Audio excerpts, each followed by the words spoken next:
Are you ready, Georgia? I'm ready. Stand up for workers, to stand up for women, to stand up for our children. I'm ready.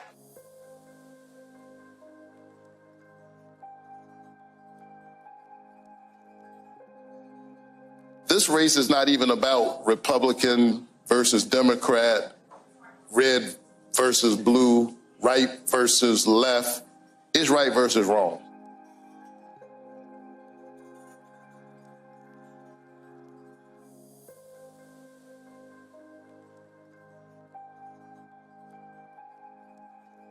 Is there any instance in which either one of you would support any limitations on abortion? I voted to protect Roe v. Wade, and I would do that again. I have supported our police officers. I've called them and I've prayed with their families, like those officers lost in Cobb County when they were killed, doing what police officers routinely do. You can support police officers, as I've done, through the COPS program, through the Invest to Protect program, while at the same time holding police officers, like all professions, accountable. What may be a convenience for some is a necessity for others.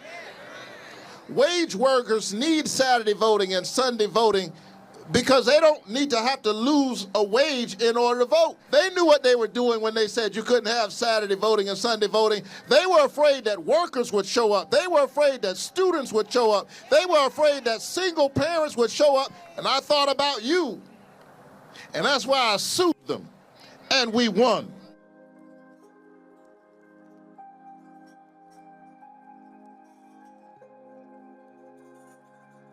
It is a special thing for the people of your state to say, when we think about our lives, when we look into the eyes of our children and imagine the future that we want for them, when we think about our aging parents and the burdens that come with the blessing of aging, since we can't all go to Washington, we trust you to go to Washington and to be thinking about us and thinking about our families. For me, that's a sacred trust.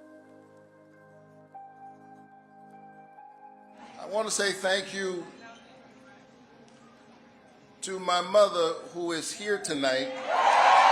She grew up in the 1950s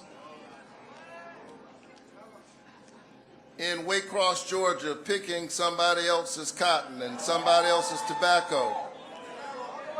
But tonight she helped pick her youngest son to be a United States Senator.